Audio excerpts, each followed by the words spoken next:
Welcome to PrepsNet Coach Speak with Bessemer City High School head football coach Antonio Nelson, powered by the Bessemer Tigers shop.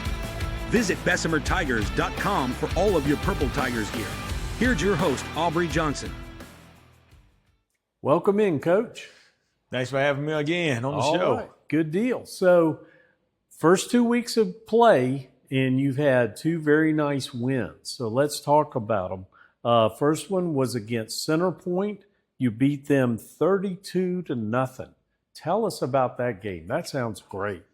It was a good showing. Anytime you can hold your opponents from scoring, Right. It's a good night. Yes, sir. You put 32 points up as an offense, and that's great. Defensively, we came out playing really was on fire. Like we Good. Finished the season. Very impressed with them going forward. Sure. So we've been playing really good lately. These last 2 weeks, still got to work out the kinks. It's still early. Offense come out and show some muscle as well. I'm impressed with the younger guys. I know we talked previously on the show, just talking about how many young guys we have playing on the offensive side of the ball going forward. So, overall, they came out and took care of business and came away with a 1-0 victory. So Good deal. Good deal. Well, that's all you can ask for, right? Yeah, that's all you can ask for. On the night, I got my little notes here, like you Oh, have your yeah. cards. I had to have my notes. Sure. So I won't forget anything. Yeah, well, tell us, since they scored a shutout, tell us about the defense. Who played well? Defensive side of the ball, according to Akoff, played really well. He played great. He finished the night with 11 tackles, 2 sacks, also with the scoop and score. He scored on the scoop and score to put us up in the third quarter. So he did. He had a fantastic night. Good deal. And, not just him. Emmanuel Ruffin had a fantastic night as well. Good. He finished with 8 tackles, Nice. 2 tackles for loss. Lamarian Good serves both sides of the ball for us. He plays running back and linebacker. He's one of those type of kids. He finished with 9 tackles and scored 2 touchdowns on offense. So he's one of those type players going forward on the defense side of the ball. Yeah. On the offense side of the ball, Ryan Patton, our running back, he did a fantastic job of running the football. Sure. And the offensive line that he ran behind that night, they did a really good job, phenomenal job. Made some holes for him. Made some holes, good holes for him. He finished with 15 carries with 134 yards, Ooh, that is 1 a good touchdown. And like I said before, Lamarian Good, he finished with 2 touchdowns rushing. Okay. So overall, we did a really good job, and our field goal kicker, Zeta Martinez, got us started. He started the game off with I think it was a 42-yard field goal. Okay. Cool. He put his leg into it. I think he That's had a more long distance. field goal. Yeah, he had more distance to go with it. I told him, I said, I think you can hit it probably from about 52. I just joked with him, but he's a really good kicker. Been blessed. Really great kid. But overall, team showing overall, they did a fantastic job. Good. So Center Point, and I say this, they're now the pushover football team. They got a brand new football coach. Right. Those guys came out and they played hard. At times, sometimes the ball don't bounce your way on that night. Right. It just bounced our way, and we got the best of it. Good. All right. So let's talk about the second game. It was against Woodlawn, and you really beat them well also, 41-14. What happened on that night? From start to finish, I would say from start to finish, we started off fast. Nice. And that's what you want at your team, Sir. Starting off fast. Our running back, Lamarian Good, he kind of took over the carries that night for us. Good. He finished the game with 21 carries for 173 yards for 4 touchdowns. Wow. So That's fabulous. He's pouring it on Yes, right he now. is. These last 2 weeks. Yes, sir. But all the credit, like I tell them all the time, all the credit goes to the offensive line. Yeah. That's blocking for them. Those guys do a really great job. Right. Them guys do a really good job of blocking and opening up holes for them and stuff. Yes, sir. And he understands, and I see him. He go celebrate the offensive line. I said, you got it right, buddy. Yes, sir. Yeah. For sure. And our quarterback, Vernon Slaughter, he finished 12 for 24 for 170 yards for 1 touchdown. I was, glad to see the passing game get going. Yeah. And our top receiver that night was Tristan Davis. Finished the night with 6 catches with, I think it was 75 yards. really good connection, good connection right there. So as hopefully we can keep that thing going. Right. Defensively, Tedrick Turner was our top performer. Right. He's our defensive player of the week. He finished with 2 interceptions. He helped keep him out the end zone a couple of times. One for sure, picked one off in the end zone and, returned it back and then scored. He was close, but he did a fantastic job with that. So good deal. He was our top player of the week, and our top tackler of the week was, once again, our nose guard, Courtney Akoff. Kid can play.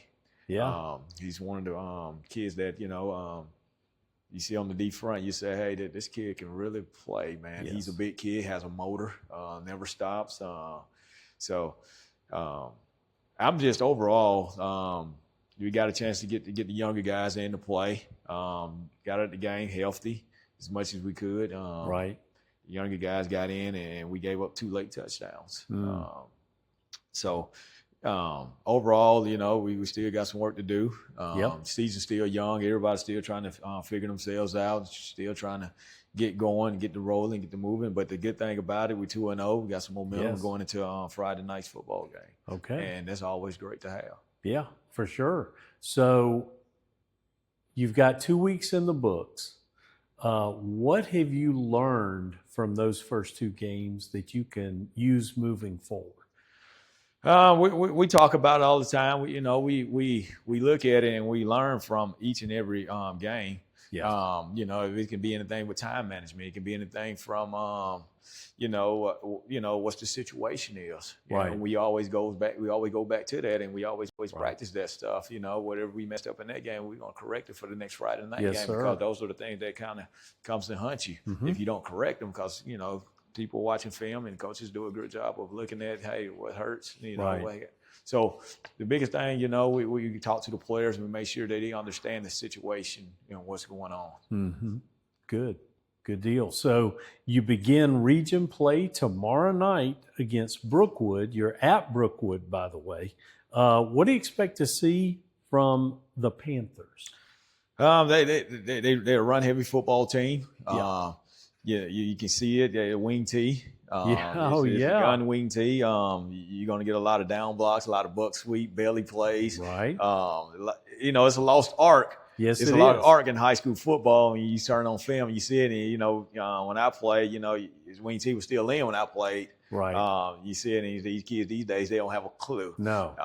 You're going to get a lot. They think it's brand new. Yeah, they think it's brand new offense. Like, what is this? Right. They never seen 2 guys fit in a hole. And they were trying to figure out, like, why 2 guys fit in a hole, coach? And I laugh at them like, hey, this belly. Yeah. But wait and see. wait to see. I said it's a unique offense. You don't see it every single day. Correct. You have to be very disciplined.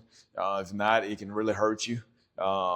So you're going to see a run-heavy football team, and they do a really good job with it. Yeah. They do a really good job with it going forward. So we got to be very disciplined. So Brookwood is 1-1 on the season so far. But going back to last year, they were 0-10. How do you prepare, or is it easier or more difficult to prepare for a team that folks might consider an easy win? Expect you to win. I tell anybody, I don't think anything is easy. Right. You have to go out and prepare, because if you don't, any given Friday night, a team can beat you any given night. So it's no easier. So we approach it every day. It's important to us. Right. Every game is important. We're trying to go out and win and try to go 1-0, and that's the goal each and every week. Sure. So when people say that, how you know what they've been working on. Sometimes, first game of the season, you look at it and, sometimes, it's quite not right the way you want it to be. And, they get it corrected the next following week. And the only thing it takes is that momentum and some confidence. And now you're rolling, now you're on your way. So, no, we don't take anybody lightly here. We prepare like we're going to go play a state title game. So that's every week for us. All right. The next week is a little bit different. On the 12th, you host Central Tuscaloosa here. They've won their first 2 games, and they're looking really good right now. How do you prepare for that sort of challenge? To be honest with you, I haven't even looked at Central. Right. To be honest with you, we take it 1 week at a time. Sure. You know, I know it's coming, but we got to take care of Friday night. So then the way we prepare for this stuff, and I tell them all the time, we can't look ahead. Let's take care of what we got to take care of, take care of business, and then we'll worry about that later down the stretch. Yeah, you hear things about it. I knew he was going to be really good from last year's team that he had. Right.